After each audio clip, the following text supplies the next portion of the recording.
কেন নামাজ পড়ো না ভাইয়া? এই বাপ, মুসলমানের বাচ্চা, কেন নামাজ পড়ো না? ছেলেরা আমার, কেন নামাজ পড়ো না? কেন নামাজ পড়ো না? মালিক আর কেমনে বললে নামাজ পড়তে?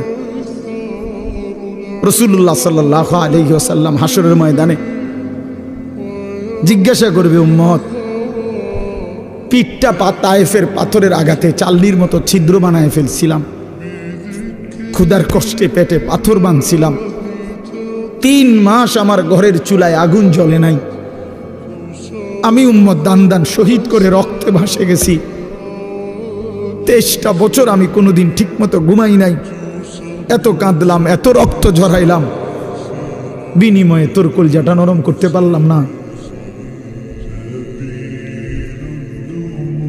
তোর দিলটা নরম করতে পারলাম না উম্মত। আমি আর কত কাঁদলে তুই আমার কথা শুনতা? আমি আর কত রক্ত ঝরাইলে আমি নবীর কথা মনে পড়তো? বলেন, কি বলবেন ভাই?